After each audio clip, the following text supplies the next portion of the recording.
When you dare to share, you break the silence. When you dare to share, you speak your truth. When you dare to share, you use the full strength of your voice. When you dare to share, it brings opportunity to own your story. So tell it, be heard, and at the same time, your sharing is someone else's learning, inspiration, motivation, empowerment, and hope. There's always an element to each of our stories that remains a secret. For some, we feel it's a dirty little secret. Dare to share your untold story exposes these secrets in a welcoming and positive way. I encourage each of you out there to dare yourself to share what is yours to tell.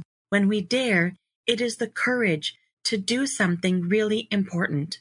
Let this be a vow to each and every single one of us that we take risk, we brave, confront, and face what is, while inspiring and empowering all communities.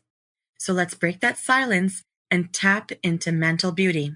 This is Salima Jadabji, your podcast host, a practicing social worker, and your mental wellness connoisseur. Welcome to the Dare to Share Your Untold Story podcast, episode number 97. The Identity Crisis Beyond Color of a Queer South Asian Man Who Learned to Set Himself Free. To all my fellow listeners, before we get started, I'm just dropping in a note to give you a heads up that this podcast might be emotionally triggering for you. We do invite guests onto the show who share openly about extremely difficult life moments with exposure and impact of what the struggles have been like.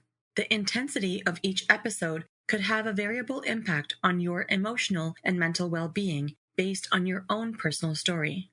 If at any point the topic becomes uncomfortable or upsetting to you in any way, please do not pressure yourself to listen. Instead, be kind to yourself, do some self-care, and perhaps give another episode a try. Today, I have the pleasure of introducing our courageous and daring guest, Farhan Dalla.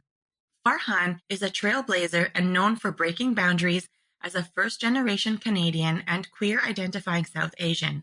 He's a graduate of McMaster University and a physiotherapist with a history of over 15 years of clinical practice and has worked with some of the world's most accomplished athletes, including world record holders and members of the Canadian Olympic team.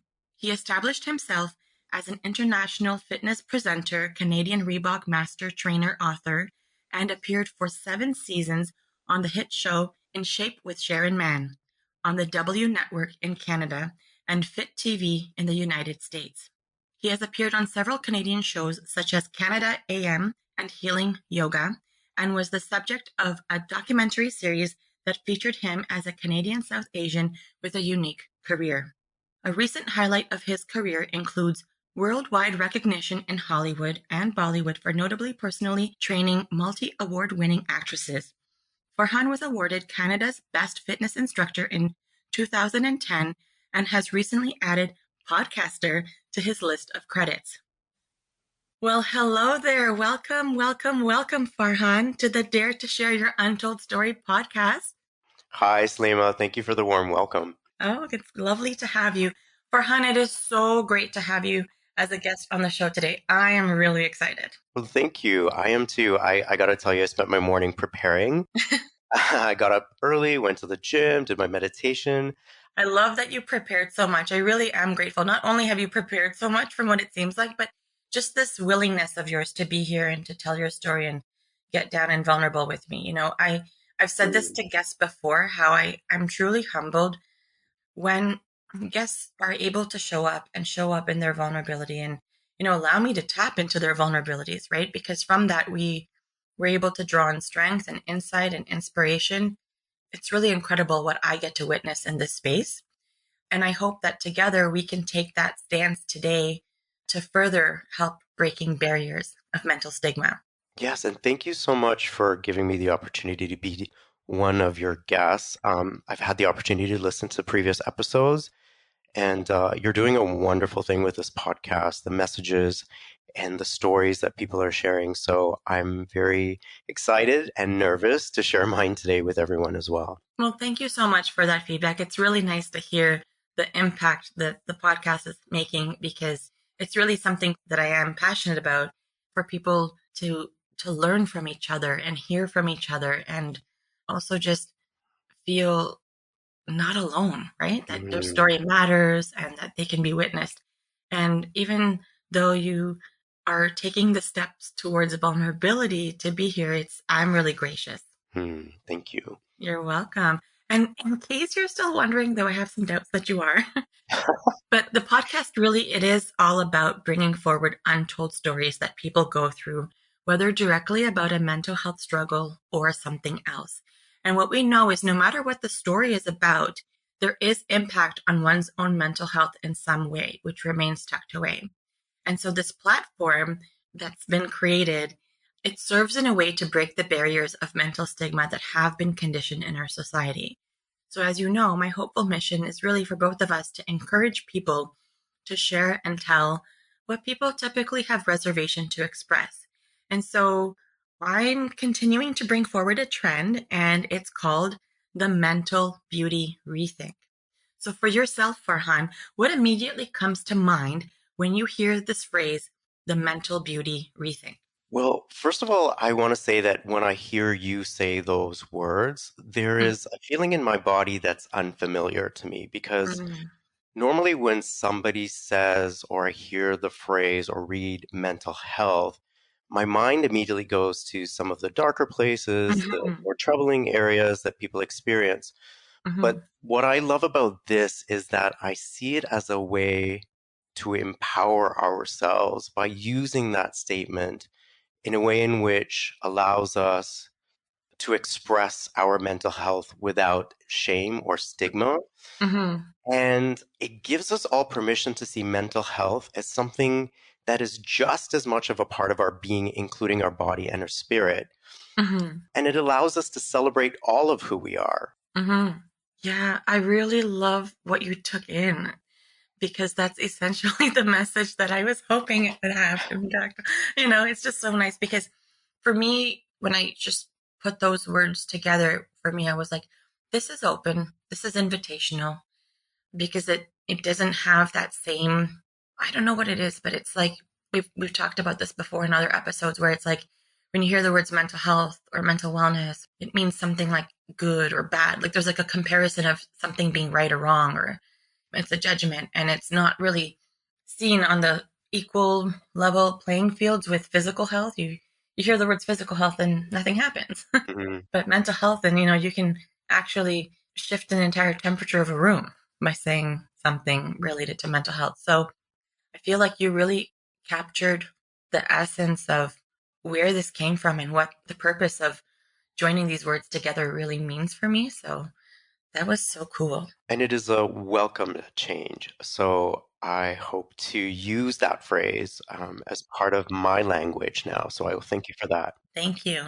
Yeah, I'm hoping to just keep spreading the word about that, because I feel like when we spread the word, and I'm hoping that it catches on enough that people will decide to use it in their vocabulary. So I appreciate that. It's motivating for me too. All right.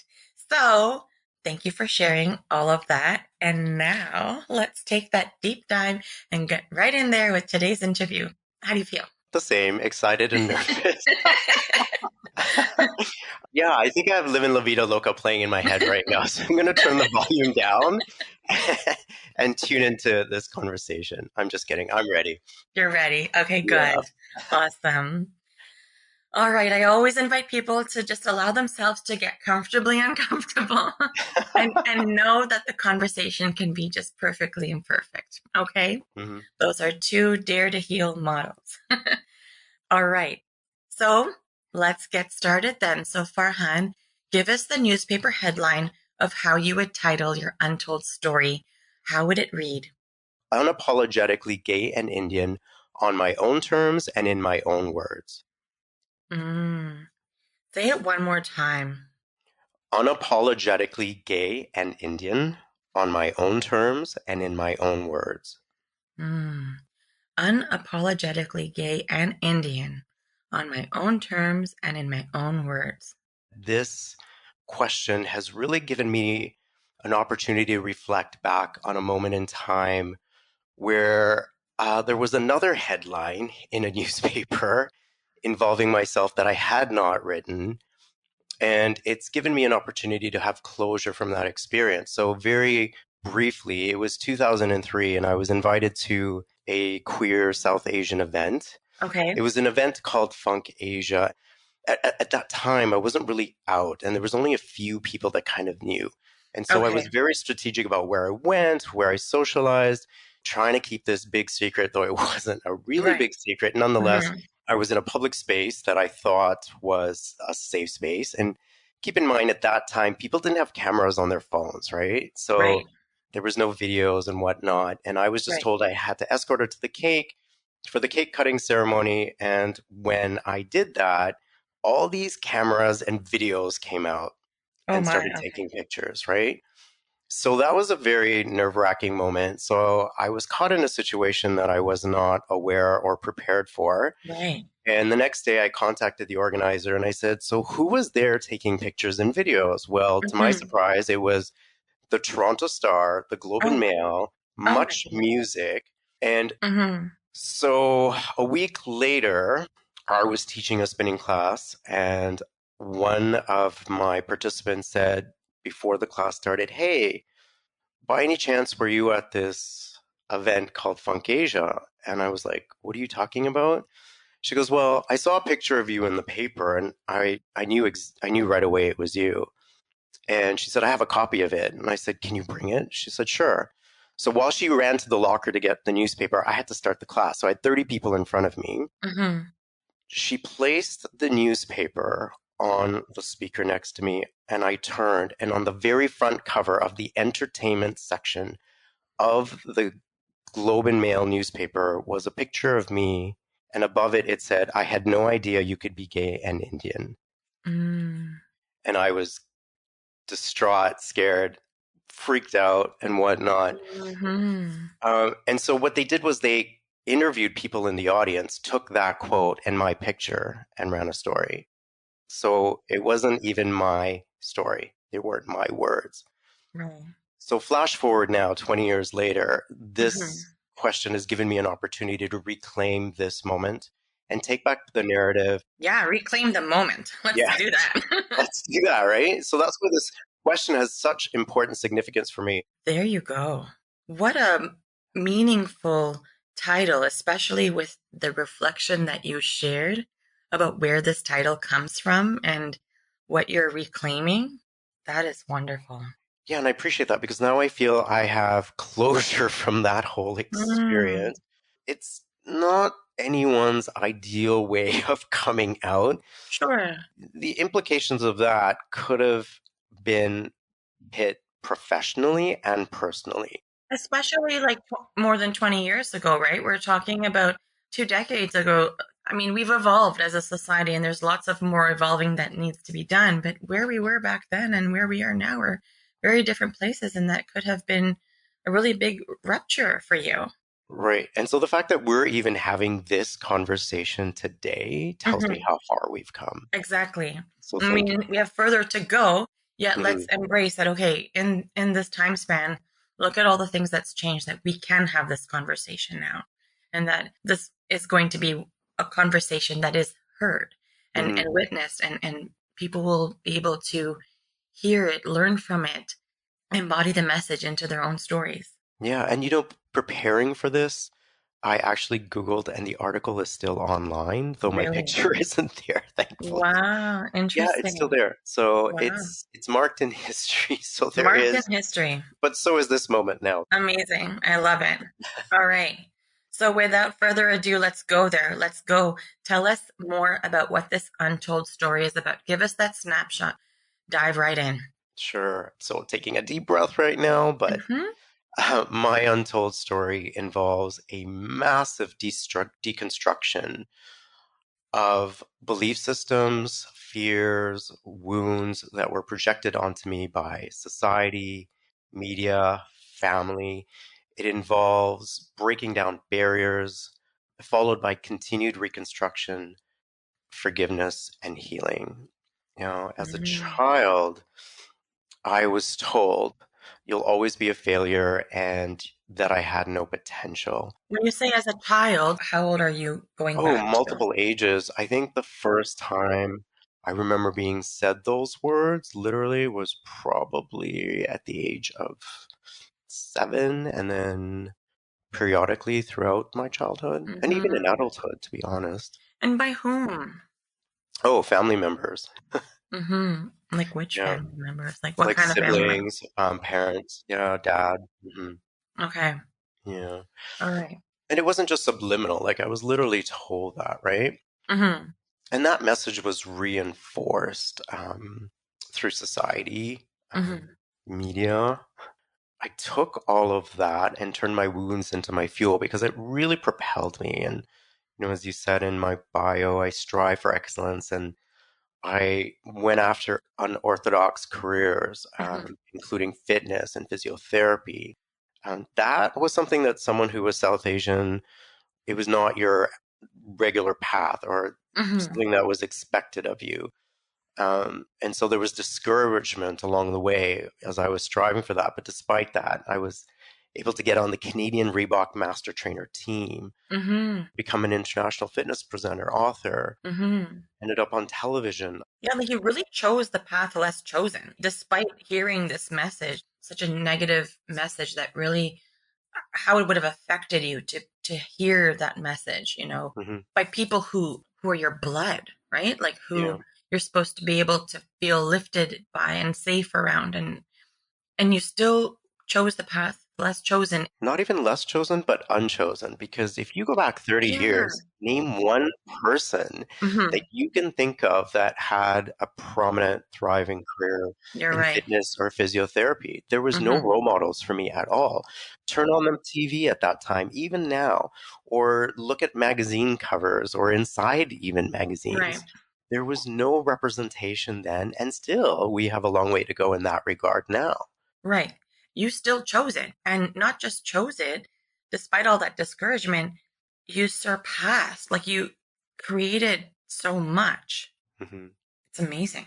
Yeah, I think even as a person who's South Asian and identified as queer, not having that representation, there was no map to follow. There's no, Right. this is how you're going to do it. There's no guideline. There's nothing to Google even at that point. How do Right. I achieve a career? When I talk about media, when I was 12 years old, I expressed to my parents that I wanted to get on television, Hmm. and they did support me in that regard. And I went to acting school, but when it came down to getting an Right. agent who represents children told me at the age of 12, I'm sorry, we only want white people. Wow. Straight up. Straight up. Okay. Yeah. So even in that regard, like I felt I had so many barriers to break. And when I signed the contract at Reebok, Right. there was not one racialized person on the team representing our country. So what does that say about opportunities for fitness in that area that are available to all of us, right? Right. And I left that meeting thinking it's done. There's no way this is going to happen Right. because they didn't understand the history of what I'd faced. Hmm. They had no idea of what a racialized person faces in terms of representation in television and media, let alone people trying to get on their team. Right. And I think this is when I first realized that there is a divine plan for me because within 48 hours after that meeting, I got a phone call from two casting agents Oh, wow. who had seen me on a fitness website. Right. I thought, this isn't happening. Like two casting agents called and asked me to audition for two shows. Hmm. And one was In Shape with Chair Man. Initially, I didn't get the opportunity because they went back to that agent and said, we actually were thinking of hiring a black person. So how confusing is that for you at age 12 to first get that message of we only want white people, you're not white, and And now I'm not black. now you're not black. So my agent at the time was amazing and she really went to bat for me. And Hmm. so I had to audition a second time privately Hmm. and then I got the part. But Okay. it was reinforced again to me how much harder I have had to always work, how much harder I've had to always prove myself, how much Hmm. harder I've had to make sure that I am seen, that I'm heard, and that there's Hmm. just absolutely no room for imposter syndrome. Hmm.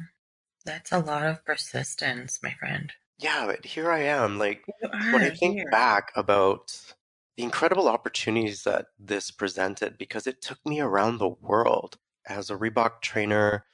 I taught workshops in Tel Aviv, Israel.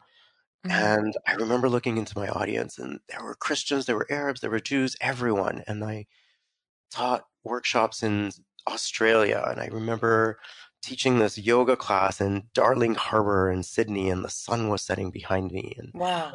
I went to, believe it or not, Novosibirsk, Siberia, dead Okay. central northern Russia, to teach a workshop there where no one spoke English, but just the applause and the appreciation taught me enough to know Hmm. that this was like an incredible opportunity and experience. And Yeah. when I worked with, Bollywood superstar Deepika Padukone, we traveled to the Oscars, the Golden Globes, the Met Gala, the Cannes Film Festival, New York Fashion Week, and Right. I got to see parts of India. Like, it was just incredible. Like, I'm really grateful for these opportunities. I mean, you've just listed like so many opportunities that people would die for, and you like did them all. Like, how incredible is that? And it's clear that it's the result of your grit, right? That you, no matter what, like, even if your ammunition at the time was, I have to work harder and there's no space for imposter syndrome. I'm just curious, can you speak more about like some of the challenges that came your way? So when you told yourself I have to work harder, I have to do more, how did that show up in your world? What did it look like? Mm. I think there's this fire of resistance that was in me. And an example of this is when I wanted to get on the Reebok team. I remember there was a class being taught by the creator of Step Reebok, Jin Miller, in Toronto. Mm-hmm. And it was the anniversary of Step Aerobics, the 10th year anniversary. And she was there to teach the class with the other Reebok trainers from the United States and Canada. When I got to the class, there were so many people lined up already that I realized I didn't get there early enough to secure a spot, not realizing there was going to be 1,000 people at this class. Right.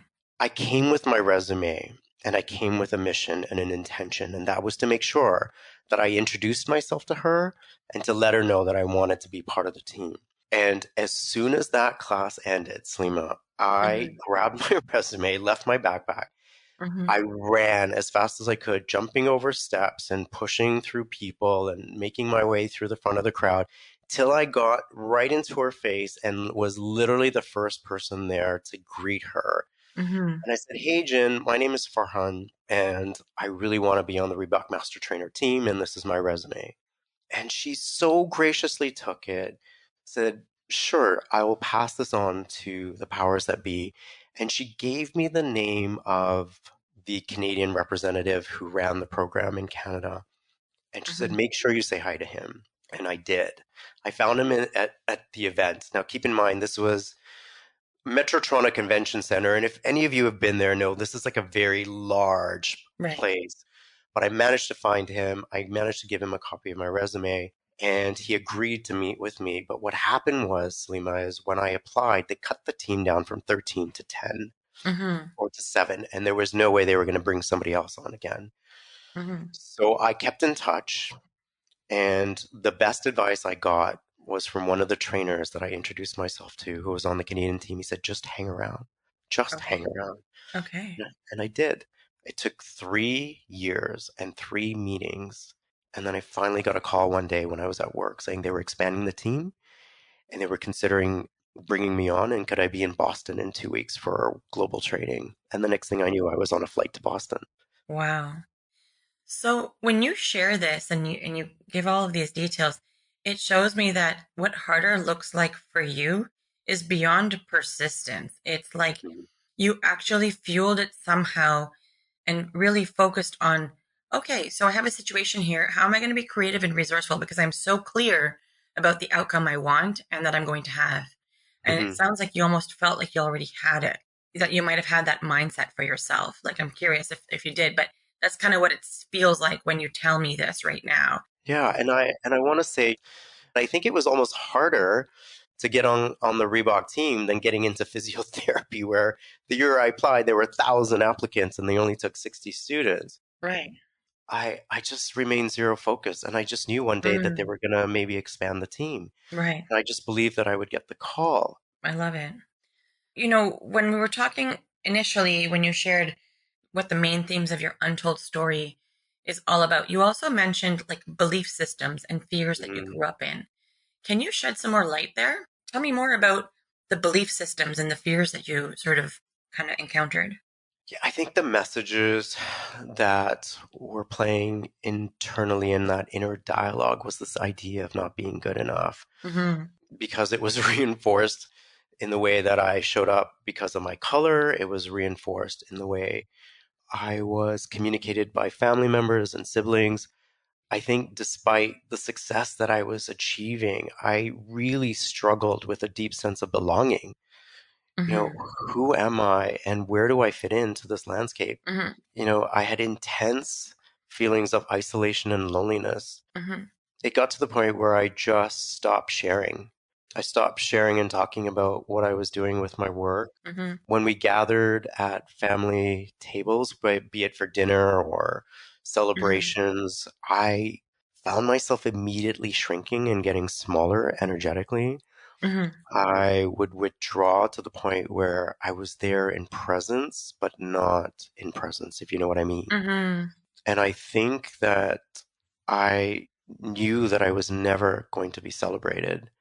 And if I did, try and bring up some story about what was happening on in my life at that point, whether it was, getting on Reebok or the TV show, I was often dismissed or ridiculed. I mean, Mm-hmm. I remember the very first time I brought home my workout DVD Mm-hmm. and I shot it, produced it myself. It was called Mind, Ball, and Soul, and it merged my knowledge in physiotherapy and Mm-hmm. in yoga. And I brought the cover design home, Mm-hmm. and everyone sat at the table while we were looking at it, and all they said was, "Does it work?" Oh my gosh. Right? So I sunk, and I think I just learned that there's just no point in sharing. There's Mm-hmm. just no point in talking. And Mm-hmm. that sense of loneliness and isolation is something that I still continue to struggle with. And I've had to learn to be self aware of it. I've had to learn to know when I'm doing it, to tap into my tools of what to do if I'm feeling that way. Mm-hmm. Mm-hmm. But it's been an ongoing process and something that I continue to have to work on. Right. So I'm curious about something. So, I actually resonate with some of the things that you shared for, my own personal, life in terms of family and showing up and presence. But when you mentioned, you energetically started to feel like your presence was even smaller and that loneliness and isolation getting bigger and feeling like ridiculed or dismissed rather, like, that, okay, if I say something, if I share something, it's going to be taken this way or that way. Do you feel that part of you was hoping to be validated by them? Because I think there's a difference when you show up to your family, when you're not really sure how they're going to respond to something. It's very different if you have an attitude of, this is who I am and this is what I'm doing, and you're sharing. But if you're sharing in hopes to sort of be validated, I think the expectation of what you're hoping to receive might be different. So I'm curious for you, was there a part of you that maybe was relying on some external validation from your family members? If I were to reflect back on those moments, yes, but unconsciously at that time, You didn't realize that that's what was like, how do happening. we often know Yeah. that we Yeah. are seeking validation? I think that it Hmm. isn't until I did a lot of work with who I want to call my spiritual therapist and people that I continue to see Hmm. on the work that I'm doing that helped me to understand what it is that I was seeking at that time. Hmm. And to your point, perhaps it was validation, but I didn't know it at the You didn't know it at the time. time. No, I didn't. Do you feel like your interactions with your family are different since knowing that, hey, I don't need their validation, but I do want to make sure I share and not become small? Do you feel Mhm. like you show up differently now? I do, and I think again in what I said earlier was that that required a lot of inner work. Yes. I had to learn through my own self-work how to give myself everything that I did not receive. Hmm.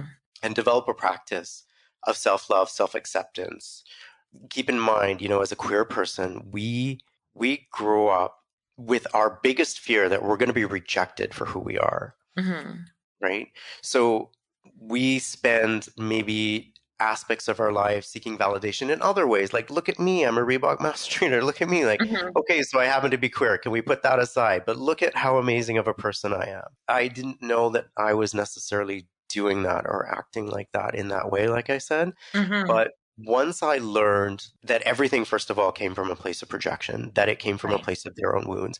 And once I was able to release and let go of that by saying, not necessarily to them, but saying that I forgive you for not seeing my value because of your own fears and wounds. Once I was able to say those words, I let it go. And now how I show up is very different, because if I want to share what's been happening in my life, I do. If I don't want to, that's fine. But I'm not doing it now in the hopes of getting validation or approval. Even to the point now where I'm very aware of when I'm making posts on my social media. And the question and criteria before I post something is always, is this going to inspire and motivate or uplift? Or am I doing it for validation? And if I can answer, does inspire, uplift, or motivate, then that's a good reasoning for me to post something. Right. And I'm very much aware now of how I show up.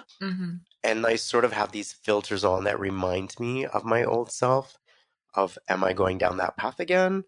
Or am I choosing to show up differently in a state of my own truth? And I think stating that headline at the beginning of this podcast really reiterates where I am today in that regard.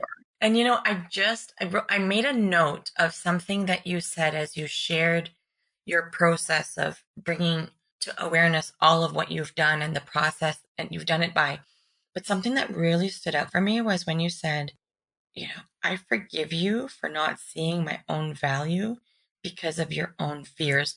That is such an important piece, not just for you, but I think for people in the audience to hear this, because sometimes we're just so hopeful that we'll be seen in a certain way.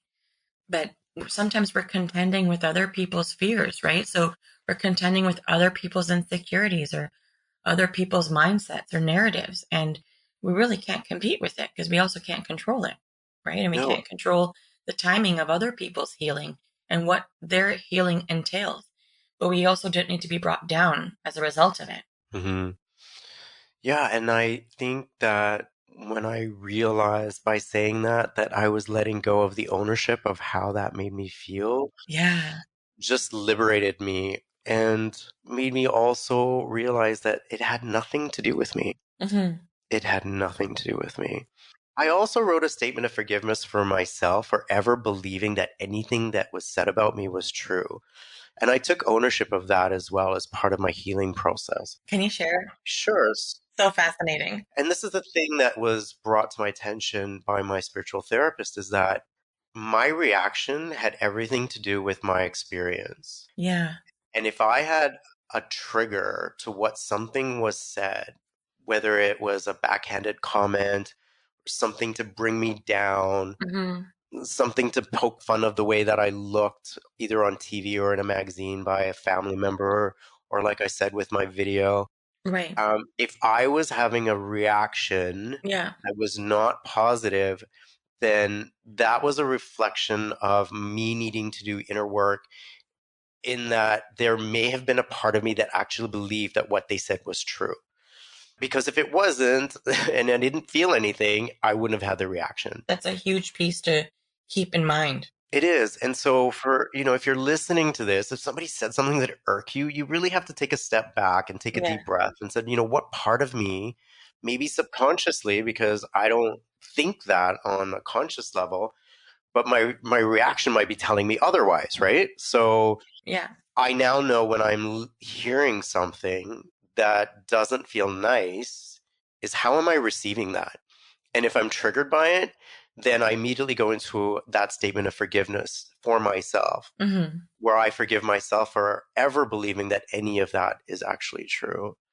and how I've chosen to reprogram, in addition to the things that I mentioned earlier about giving myself all the things that I did not receive, that Mm-hmm. self-love, that Mm-hmm. self-acceptance, is at the very start of the day when my eyes open, I say a prayer of gratitude for the day.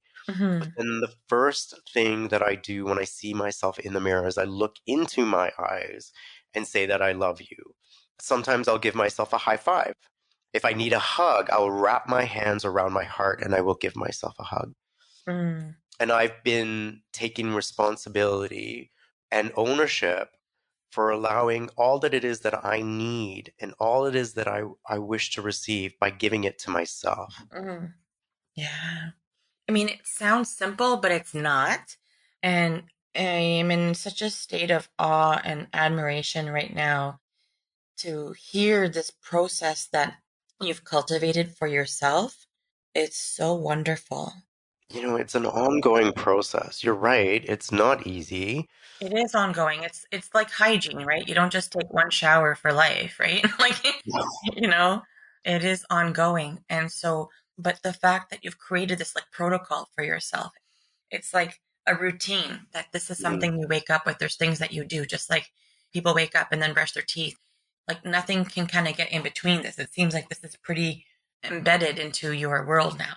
It is. It's like you said, showering, flossing, brushing my teeth. Yeah. The other aspect of all of this that I really had to get used to the idea is making sure that the intention behind every action Hmm. was rooted in self-love. And if it wasn't, then I needed to ask myself, why am I doing this? Hmm. Whether it's going to the gym, am I doing this for self-love?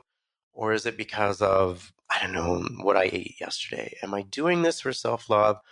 Or is it because I don't feel good about who I am in this Yeah. moment? Like everything comes from a conscious effort, and I Hmm. don't always get it right. And it's not about getting it right, but it's about being intentional. Yeah. It's just about being intentional. And it Yeah. is a daily practice. It is part of my spiritual practice.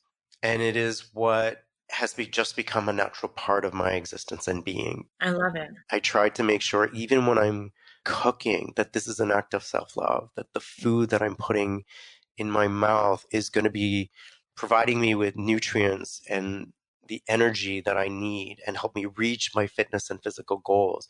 I Right. actually stir my food with conscious love. When I'm Yes. cleaning my house and I'm mopping and I'm dusting, I state this is a home that is blessed. This is a home that is always welcoming. This is a healing space. Yeah. This is a place that gives me a hug when I walk into. All the things Amazing. that I never felt in the home that I grew up in, I'm Right. putting into the energy of where I'm living. That's beautiful. So, Farhan, when people come to see me for therapy, individuals are typically in one of three places. Some people are getting started in their journey, trying to kind of figure out where they need to even start in talk therapy. Some people are in the middle where perhaps they're actually facing something acute, knowing that it's accumulated with other things from their past. Some people are looking back, either they're wanting to do some personal growth, so they're ready to look back at past traumas and grief and childhood pieces of their life, or people are just ready, they're just feeling like, okay, I can work on this now. I'm able to give myself this time and space. So for yourself, where would you say that you are on your journey in terms of your untold story? Would you say that you're getting started, in the middle, or looking back?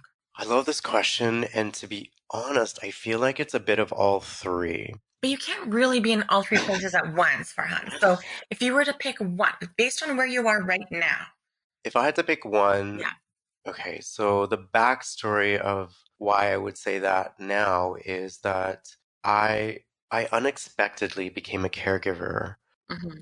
to my mom, and that required 5 years of not working, and we went through lockdowns and not being able to expose her to external environments because she was high risk and elderly. Hmm. So I became her primary caregiver. Hmm. In 2020, she transitioned.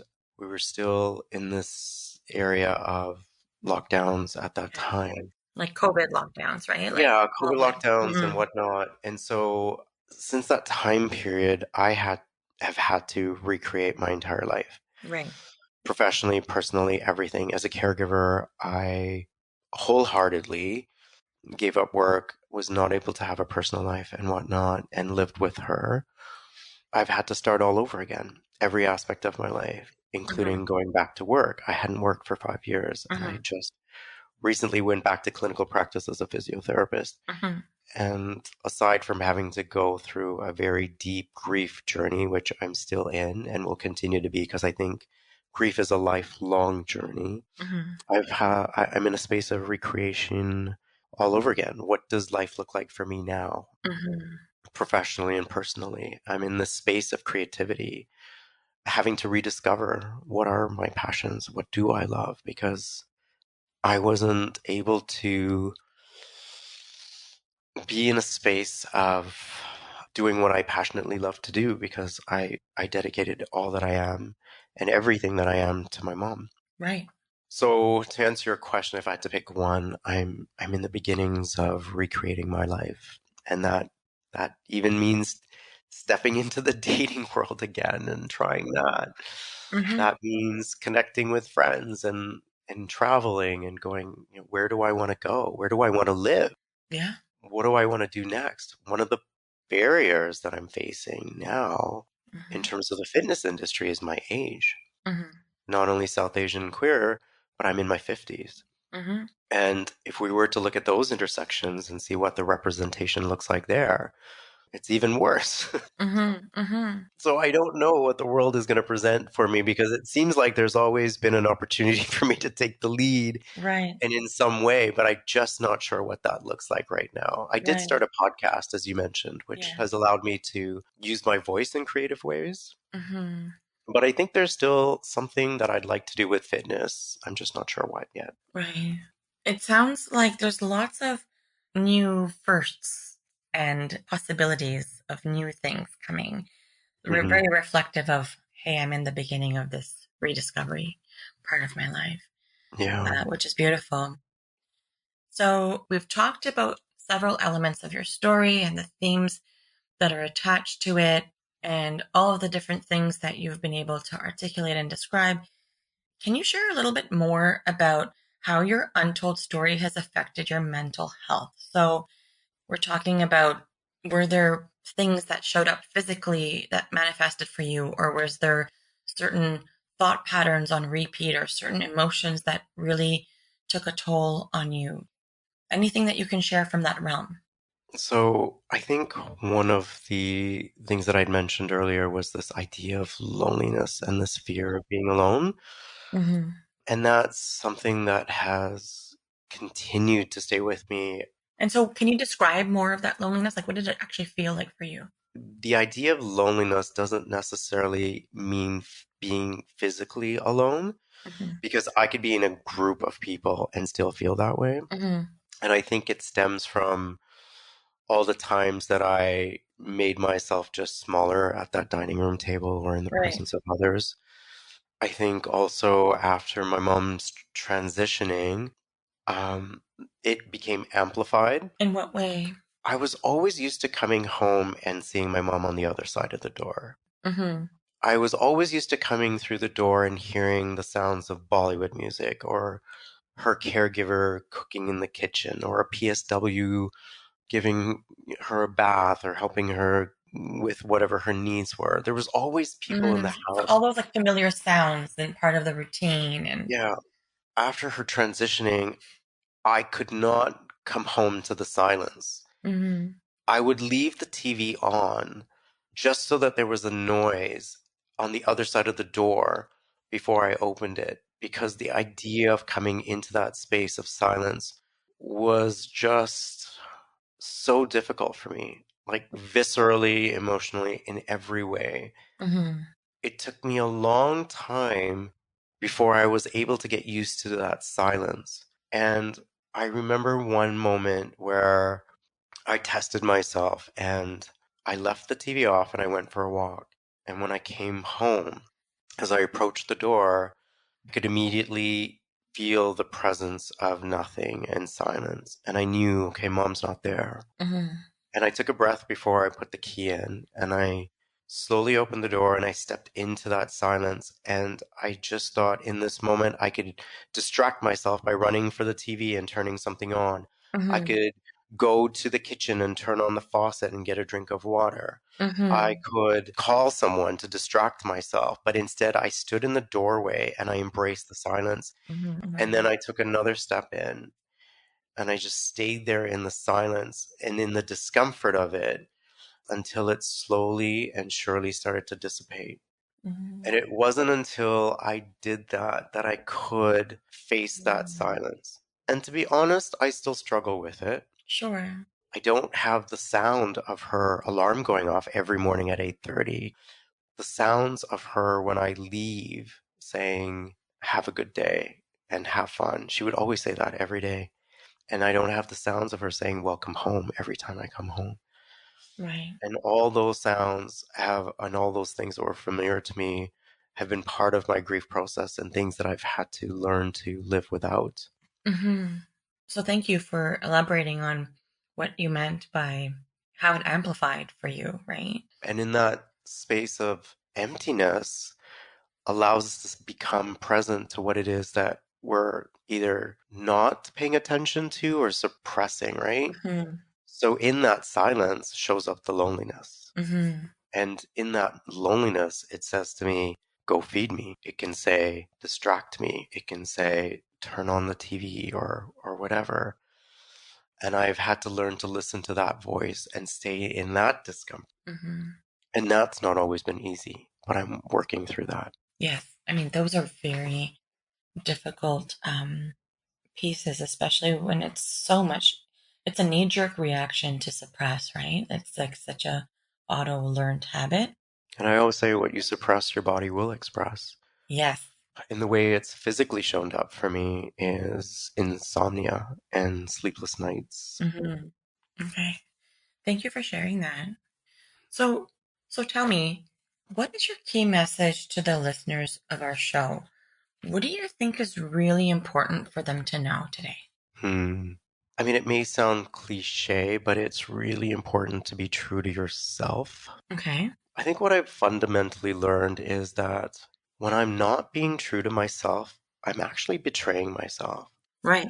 And you have to decide what's more important to you because sometimes when we're true to ourselves, we're going to disappoint and hurt other people, or they may not be happy with our choices or who we are. But at Mm-hmm. the end of the day, I'm learning now that I don't want to make choices or decisions that are going to fundamentally mean that I've betrayed myself. And so after mom's transitioning, I had to learn to choose me, which was Mm-hmm. tough. I didn't know how to do that, to be Mm-hmm. honest. Mm-hmm. I put all things aside to take care of her. Mm-hmm. But I am learning to choose me. I am learning to make choices and decisions that align with me, that resonate with me. And if they don't, I'm okay with saying no. Mm-hmm. Mm-hmm. That's perfect.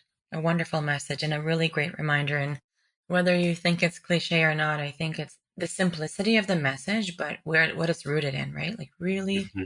choosing yourself first. This is something that I preach about all the time. Yeah, sometimes we are going to disappoint others, and that's okay. So being able to unapologetically choose yourself, knowing that you might have to unchoose, like not choose someone else. Hmm. But if you're choosing someone else over yourself, it is an ultimate betrayal. It is. And then that cycle is so unhealthy because when you feel like you've betrayed yourself, well, then that's where we make space for resentments and all of that. So that takes us on a different path altogether. Yeah, and I believe that a lot of us wonder, like, what is my path? I don't know what my path is. And I think ultimately what brings you to your path is making choices that don't involve betraying yourself. Mm-hmm. Because I think when we do betray ourselves, we take ourselves off our paths. Mm-hmm. And that's kind of when the resentment settles in, right? And Yeah. then there's like this whole forgiveness work that we need to do. And that's when sometimes we get plagued with lots of anger and people misunderstand who we are or what's going on in our world. So your message is strong and clear. Absolutely. Thank you. Yeah.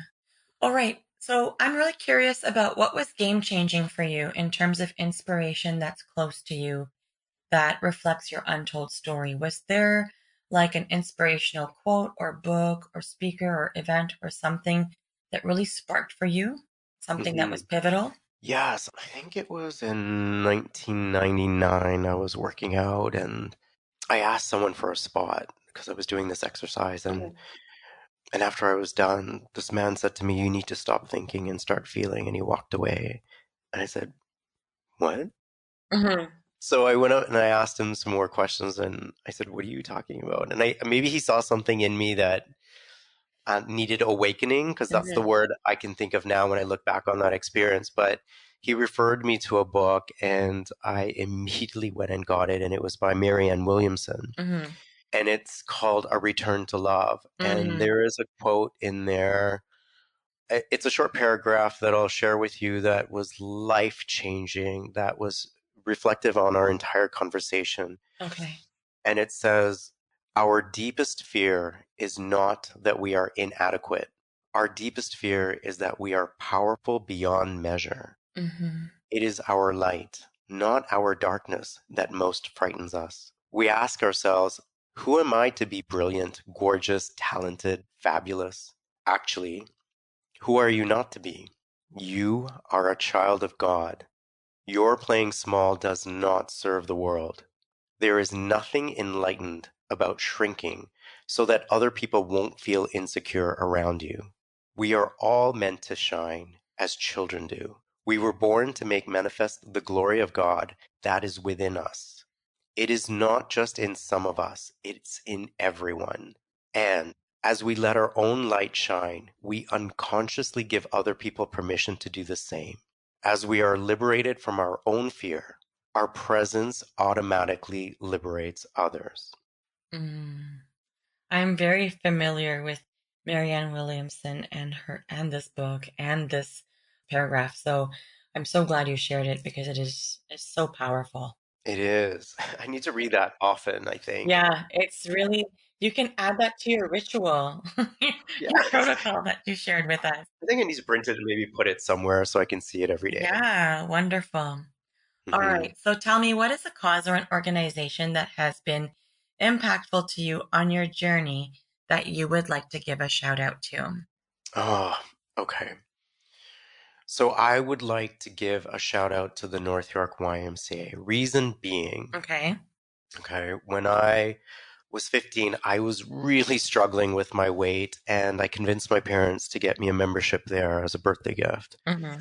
I not only started learning about exercising and working out, but I got a job there and they gave me one on one training. So that's how I learned how to design workout programs. And that's how I learned how to teach fitness classes. And Right. that's how I learned how to become like a fitness instructor. Mm-hmm. So thank you, YMCA. Thank you, YMCA. Okay. So, how can people connect with you if they would like to? How are you findable? What platforms are you on?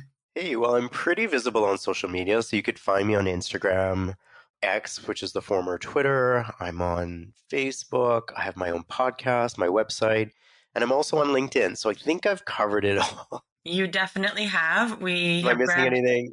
I don't think so. We've grabbed all that from you. So, it should show up on your show notes page now. So, Farhan, guess what? Yes. You've just dared yourself to share. Congratulations. Thank you. I think I need a nap. Sure. Well, before you nap, let me just say, Farhan, I really would just like to take a moment to express my gratitude for the deep story shared in this space today. Your ability to share the deep story of where your narrative began, unfolding what your identity crisis really looked like, all those themes of destruction that got destructed, really learning about all about yourself, looking from the inside out and sharing the depths of the pain you endured along the way. Your story is definitely meant to be heard. And I'm truly grateful to have been able to hear and witness your story today. So I can't thank you enough for the deep conversation and for all the daring and sharing. Wow. Thank you so much. I sincerely appreciate the opportunity to share.